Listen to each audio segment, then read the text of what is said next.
Hello everybody, this is CBSE science class 8 chapter number 3। और chapter number 3 का ये part है हमारा सिक्स पार्ट। और इस पार्ट में हम स्टडी करने वाले हैं प्लास्टिक एंड द एनवायरनमेंट। इससे पहले वाले प्रीवियस पार्ट में हमने प्लास्टिक के जो हमारे बेनिफिट्स होते हैं, हम उसको क्यों यूज करते हैं, उसके क्या अच्छे कैरेक्टरिस्टिक्स होते हैं जिसके कारण प्लास्टिक को इतना पसंद किया जाता है और इसका इतना ज़्यादा यूज किया जाता है। तो हमारा जो नेक्स्ट टॉपिक है वह प्लास्टिक एंड द एनवायरनमेंट है। और इस पार्ट में हम प्लास्टिक की जो हानियाँ है ना, इतना ज़्यादा यूज होता है तो यह हमारे पर्यावरण के लिए थोड़ा सा नुकसानदायक होता है। तो वह कैसे नुकसानदायक है और पर्यावरण पर इसका क्या फ़र्क पड़ता है, इसके बारे में स्टडी करते हैं। So let's start. When we go to the market, we usually get things wrapped in plastic or packed in polythene bags. जब हम मार्केट में जाते हैं तो हमें जो चीज़ें दुकानदार देते हैं, हम खरीदते हैं, वे प्लास्टिक में या तो लिपटी हुई होती हैं या फिर पॉलीथीन बैग्स में वो पैक हुई होती हैं। That is one reason why plastic waste keeps getting accumulated in our home. तो ये कारण है जिसके कारण हमारे घरों में प्लास्टिक वेस्ट है ना, प्लास्टिक का जो कचरा है वह जमा होता जा रहा है। बहुत बड़ी मात्रा में हमारे घरों में प्लास्टिक का कचरा इकट्ठा हो रहा है। Ultimately plastic finds its way to the garbage. और जब ये कचरा इकट्ठा हो जाता है तो हम उसको कचरे के रूप में, है ना, अपशिष्ट के रूप में घर से बाहर फेंक देते हैं। Disposal of plastic is a major problem. और जो डिस्पोजल है, प्लास्टिक को नष्ट करना, इसको ख़त्म करना, इसका निपटान करना, वह बहुत बड़ी प्रॉब्लम है। क्योंकि प्लास्टिक जो है वो नॉन बायोडिग्रेडेबल सबस्टेंस होता है, जिसके बारे में हम अभी आगे पढ़ने वाले हैं। A material which gets decomposed through natural process such as action by bacteria is called biodegradable।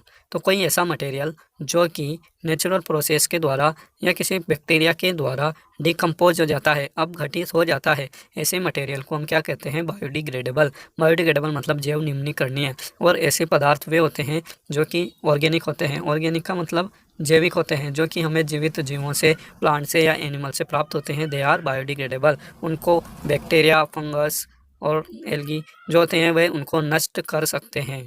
ठीक है, तो ऐसे पदार्थ क्या कहलाते हैं? बायोडिग्रेडेबल।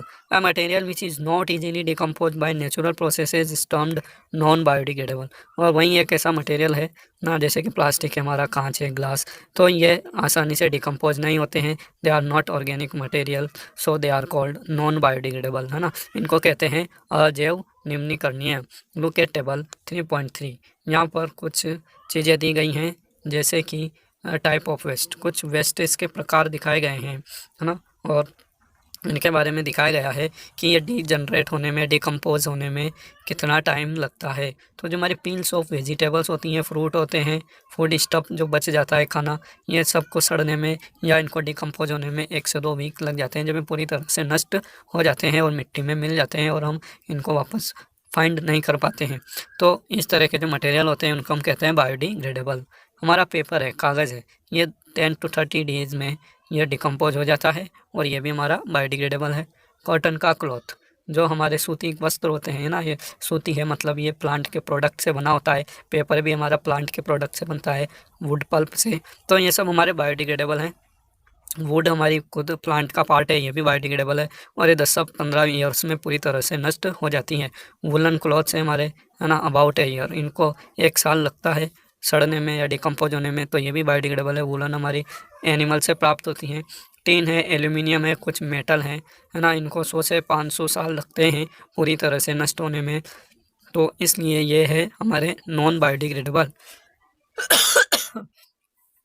देन प्लास्टिक बैग्स ये नहीं सड़ते हैं, है ना, सेवरल ईयर्स, इनका कोई एस्टिमेटेड टाइम नहीं है सड़ने का, तो इनको हम कहते हैं नॉन बायोडिग्रेडेबल। तो हमारे जो मेटल्स हैं और प्लास्टिक वगैरह हैं ये आते हैं हमारे नॉन बायोडिग्रेडेबल में। ठीक है, तो ये हमारे नष्ट नहीं होते हैं, इसलिए हम इनको रखते हैं नॉन बायोडिग्रेडेबल में। Since plastic takes several years to decompose, it is not environment friendly. Plastic को डिकम्पोज होने में, ख़त्म होने में बहुत सैकड़ों साल लग जाते हैं, है ना, इसलिए यह एनवायरनमेंट फ्रेंडली नहीं है, ये वातावरण के लिए मित्रवत नहीं है, यह वातावरण का एनिमी है, दुश्मन है। इट कॉजेज इन्वायरमेंट पोल्यूशन, इससे क्या होता है? हमारे इन्वायरमेंट में पोल्यूशन होता है। Beside the burning process in the synthetic material is quite slow and it does not get completely burnt easily, है ना। तो आप यहाँ कह सकते हैं कि हम प्लास्टिक को जला देते हैं, तो ध्यान रखिए प्लास्टिक जलता नहीं है ना, वो सिर्फ पिघलता है। प्लास्टिक को यदि हम गर्म करते हैं तो वो सिर्फ पिघलता है, वो अच्छी तरह से डिकम्पोज नहीं होता है। वह उसके जो सिंपल सबस्टेंसेज होते हैं, हमने पढ़ा है प्लास्टिक पॉलीमर होते हैं और मोनोमर से बनते हैं, तो सिंपल मोनोमर्स में नहीं टूटते हैं जलाने से, है ना, सिर्फ वो पिघल कर एक दूसरा आकार ग्रहण कर लेते हैं। तो जो बर्निंग है वह भी बहुत स्लो होती है ना, मतलब बहुत कम वो जल पाते हैं और यह जो है पूरी तरह से कम्प्लीटली बर्न नहीं होते हैं। In the process it releases lots of poisonous fume, और जब प्लास्टिक जलता है तो वहाँ पर बहुत जहरीली गैसें भी निकलती हैं into the atmosphere causing air pollution, जिनके कारण हमारे एटमॉस्फेयर में वायुमंडल में वायु प्रदूषण होता है। How can this problem be solve, तो यह जो प्रॉब्लम है यह कैसे सॉल्व की जा सकती है, प्लास्टिक के वेस्ट को हम कैसे ख़त्म कर सकते हैं। Have you ever seen a garbage dump where animal specially cows are eating garbage, क्या आपने कभी कोई ऐसा गार्बेज का डंप देखा है, कचरा इकट्ठा हुआ देखा है, या जहाँ पर कचरा फेंकते हैं डंप यार्ड होता है ना, वहाँ पर देखा होगा आपने एनिमल्स को, जो कि काउस होती हैं ज़्यादातर, उसमें वे कचरे को खाती रहती हैं। In the process of eating the food waste they swallow materials like polythene bags and wrappers of food, तो जो फूड ईटिंग करते हैं वो कचरे में से अपना भोजन ढूंढते रहते हैं, खाते रहते हैं, तो वे ऐसे मटेरियल्स को खा जाते हैं जो कि पॉलीथीन के बैग्स में, प्लास्टिक के थैलियों में फूड बंद होता है, तो उन थैलियों को या उस फूड को वे थैली सहित ही निगल लेते हैं, खा जाते हैं। Can you imagine the consequences, तो क्या आप इसके परिणाम के बारे में कल्पना कर सकते हैं। इमेजिन करना मतलब कल्पना करना, तो आप इसके परिणाम के बारे में कल्पना कर सकते हैं कि क्या होगा गाय के साथ। The plastic materials chalk the respiratory system of these animals, तो ये प्लास्टिक की जो थैलियाँ होती हैं ये उन एनिमल्स की जो रेस्पिरेटरी सिस्टम होती है, श्वास नली आदि होती हैं, उनको वे चॉक कर देती हैं, ब्लॉक कर देती हैं, उनको अंदर सांस नहीं आ पाती है, और forms a lining in their stomach and can be the cause of their death, और उनका जो स्टोमक होता है, आमाशय होता है, उसके अंदर वे जम जाते हैं। बहुत सारी प्लास्टिक की थैलियाँ उनके अंदर धीरे धीरे जम जाती हैं, क्योंकि वे डाइजेस्ट तो हो नहीं पाती हैं, दे आर नॉन बायोडिग्रेडेबल, तो वे डिकम्पोज नहीं हो पाती हैं और वे स्टोमक के अंदर जमती रहती हैं, और इस तरह से वे उसकी डेथ का कारण बन जाती हैं। अंततः जो हमारे एनिमल्स होते हैं, काऊ वगैरह, उनकी मृत्यु हो जाती है उन पॉलीथीन बैग्स के कारण। The poly bags carelessly thrown here and there are responsible for clogging the drains, इसके अलावा हम जो पॉली बैग्स लाते हैं, बाज़ार में सामान लाते हैं थैलियों में, और उनको इधर उधर फेंक देते हैं, कचरे में वो उड़ती रहती हैं, और जो हमारी नालियाँ होती हैं, ड्रेन्स होती हैं, उनमें वो जाकर फंस जाती हैं और पानी को निकलने नहीं देती हैं। They are responsible for clogging the drains, वह नालियों को जाम कर देती हैं। To the sometimes we are very careless and throw the wrappers of chips, biscuit and other eatables on the road or in parks or picnic place, हम जब picnic place में जाते हैं या रोड पर घूमते रहते हैं तो हम रैपर्स जो होते हैं चिप्स के, बिस्कुट के और दूसरे जो ईटेबल्स आइटम होते हैं, उनके जो रैपर्स होते हैं, जिन पन्नियों में वे लिपटे होते हैं, उनको हम वहीं फेंक देते हैं। Should we not think twice before doing so, क्या हमें ऐसा करने से पहले 2 बार नहीं सोचना चाहिए। As a responsible citizen what measures do you suggest to keep public places clean and free of plastic, तो एक रेस्पॉन्सिबल सिटीजन होने के नाते आपको क्या मेजर्स यहाँ पर अपनाने चाहिए, या दूसरे लोगों को आप क्या मेजर्स, क्या आप उनको यहाँ पर सुझाव देंगे ताकि ये जो पब्लिक प्लेस है यह प्लास्टिक से फ्री रह सकें और वहाँ पोल्यूशन नहीं हो। ठीक, then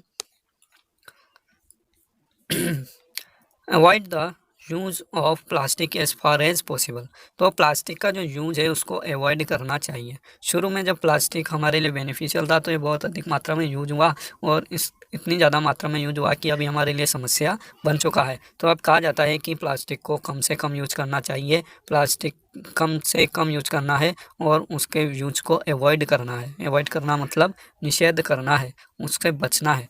make use of bags made of cotton और jute when you go for shopping, तो आपको कॉटन या जूट से बने हुए बैग को यूज करना है। जब आप शॉपिंग करने जाते हो, बाज़ार में सब्जी वगैरह ख़रीदना जाते हो, तो आप एक कपड़े का थैला साथ में लेकर ज़रूर जाएं, ताकि आपको कोई भी चीज़ पॉलीथीन में लेने की ज़रूरत नहीं होगी। The biodegradable and non biodegradable wastage should be collected separately and disposed of separately, तो हमारे जो बायोडिग्रेडेबल और नॉन बायोडिग्रेडेबल वेस्टेज हैं, इनको हमें अलग अलग कलेक्ट करना चाहिए और इनको अलग अलग तरीके से डिस्पोज करना चाहिए। जैसे कि आजकल हमारे चलता है ना, स्वच्छता अभियान में कि गीला कचरा और सूखा कचरा दोनों को अलग अलग फेंकना है। तो जो हमारा गीला कचरा है उसमें हमें बायोडिग्रेडेबल वेस्टेज डालने चाहिए, है ना। बायोडिग्रेडेबल मतलब जो कि डिकम्पोज हो सके। और जो सूखा कचरा होता है उसमें हमें प्लास्टिक के आइटम्स और दूसरे नॉन बायोडिग्रेडेबल चीज़ें जैसे कि हमारे मेटल्स हैं, कांच है, ग्लास है, ऐसी चीज़ें उसमें डालनी चाहिए। Practice this in your homes, और आप इसको अपने घर से शुरुआत कर सकते हैं। Can you suggest some other ways in which you can contribute towards reducing the use of plastic matter? क्या आप कोई दूसरे वेज, दूसरे तरीके आप यहाँ पर सजेस्ट कर सकते हैं जिसमें कि आप प्लास्टिक मटेरियल्स के यूज़ को रिड्यूस कर पाएँ, उसके यूज़ को और कम से कम कर पाएँ। It is better to recycle plastic waste, है ना। सबसे अच्छा तरीका क्या है कि जो प्लास्टिक का कचरा है, प्लास्टिक के अपशिष्ट हैं, उनको हम रिसाइकल कर दें। रिसाइकल मतलब पुनः चक्रण, और उनसे दूसरी नई चीज़ें वापस पुनः प्राप्त कर लें। Most of the thermoplastics can be recycled. तो थर्मोप्लास्टिक हमने पढ़ी है ऊपर। तो थर्मोप्लास्टिक में प्लास्टिक होते हैं जो हीट करने पर आसानी से नरम हो जाते हैं, और they can be moulded in the new articles, और उनसे हम नई चीज़ें बना सकते हैं। Make a list of items that can be recycled. तो इस तरह से आपको लिस्ट बनानी है आइटम्स की जो कि वापस पुनः चक्रण जिनका किया जा सकता है। However during recycling certain colouring agents are added. लेकिन जब रिसाइकलिंग होती है तब कुछ कलरिंग एजेंट्स भी उनमें डाले जाते हैं। मतलब जो रिसाइकल होने जाएगा प्लास्टिक, तो उसमें वापस केमिकल रिएक्शंस होंगी, थोड़ी बहुत गर्म उसको करेंगे तो उसका कलर ख़राब हो जाएगा, तो इसलिए उसमें वापस से कलर्स डाले जाते हैं। This limits its usages specially for storage of food. तो ये जो कलर्स होते हैं ये थोड़े पॉइजनस होते हैं, तो इनको जो रिसाइकल्ड पॉलीथीन या होती है हमारी, जिनको हम सेकंड पॉलीथीन या सेकंड प्लास्टिक भी कहते हैं, है ना, सेकंड हैंड प्लास्टिक या रिसाइकल्ड प्लास्टिक, उसमें हमें खाना नहीं पैक करना चाहिए। खाने की चीज़ें हमें उसमें नहीं रखनी चाहिए। As a responsible citizen remember the 4R principle. तो यहाँ पर आप 4R प्रिंसिपल को रिमेंबर रखिए। 4R प्रिंसिपल से हम अपने जो प्लास्टिक का यूज़ है, कचरा है, उससे हानियाँ हैं, उनको कम कर सकते हैं। तो 4R में क्या क्या आता है आपके? रिड्यूस आता है, रीयूज़ आता है, रिसाइकल आता है और रिकवर आता है। इन सब की आपको मीनिंग याद होनी चाहिए। रिड्यूस का मतलब होता है कम से कम यूज करना। रीयूज का मतलब होता है पुनः यूज करना। जैसे आप बाज़ार से कुछ सामान खरीद के लाए, कि वो किसी डब्बे में आया, जैसे हॉर्लिक्स लाए, है ना, हॉर्लिक्स का डब्बा आ गया, तो उसके साथ तो उस डब्बे को आप कुछ मसाले और मिर्च मसाले या ऑयल वगैरह स्टोर करने में यूज कर सकते हैं, तो हम उसे बोलते हैं रीयूज। उसके लिए आपको नई डब्बा खरीदने की ज़रूरत नहीं होगी। दैन रिसाइकल, है ना, जो हमारे थर्मोप्लास्टिक होते हैं उनको रिसाइकल कर सकते हैं। और रिकवर, यदि कोई प्लास्टिक का आइटम आपके थोड़ा बहुत डैमेज हो गया है तो आप उसको रिकवर कर लें, उसको थोड़ा सही कर लें और उसको यूज करें, फेंके नहीं, और नए सामान लाने की ज़रूरत नहीं है। तो इस तरह से आप 4R का यूज करके प्लास्टिक के मटेरियल्स को कम कर सकते हैं और इस समस्या से हम छुटकारा पा सकते हैं कुछ हद तक। तो आप इनको ज़रूर याद करें और नोट करें। Develop habits which are environment friendly. और इसके अलावा आपको कुछ ऐसी अपने अंदर हैबिट्स डालनी होगी, आदतें डालनी होगी जो कि इन्वायरमेंट फ्रेंडली होती हैं, जिससे हमारे पर्यावरण को नुकसान ना हो, है ना। देन फाइबर वाइज, कुछ ऐसे फाइबर वाइज बातें होती हैं, जैसे do not throw plastic bags in the water bodies और ऑन रोड। तो जो हमारे प्लास्टिक के बैग्स होते हैं उनको वाटर बॉडीज़ में, जलाशयों में नहीं फेंकना चाहिए या रोड पर भी नहीं फेंकना चाहिए। Take a cotton carry bag और a jute bag while going for shopping. तो कुछ आदतें हैं दे रखी हैं यहाँ पर, हमें इनका पालन करना चाहिए। जब भी आप शॉपिंग के लिए जाओ बाज़ार में तो अपने साथ एक कपड़े का थैला लेकर जाओ, ठीक है, कॉटन का या जूट का बना हुआ कपड़े का थैला लेकर आप बाज़ार में जाओ। Try to minimise the use of plastic materials. और जो आप प्लास्टिक मटेरियल्स का यूज कर रहे हैं उसको कम से कम करें, प्लास्टिक के सामान कम से कम खरीदें। Use A steel lunch box instead of plastic one.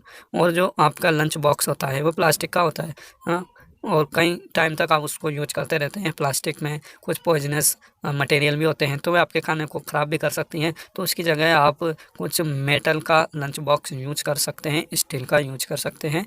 तो इस तरह से गुड हैबिट्स डालने से हम प्लास्टिक के जो समस्या है उससे क्या कर सकते हैं, छुटकारा पा सकते हैं। तो यहाँ पर एक की टर्म्स दिए गए हैं, आप इनको अच्छे से समझ पाए होंगे, हमने पढ़ा है ना। इनको आप ज़रूर एक बार और रिवाइज़ करें ताकि एग्ज़ाम में आपको प्रॉब्लम ना आए। फिर आ जाती है हमारी एक्सरसाइज, जो कि हम अपने नेक्स्ट वीडियो में डिस्कस करने वाले हैं। तो यदि आपने चैनल सब्सक्राइब नहीं किया है तो आप ज़रूर सब्सक्राइब कर लें, बेल आइकन को दबा लें। Keep learning and keep watching. जय हिंद, जय भारत। Okay, thank you.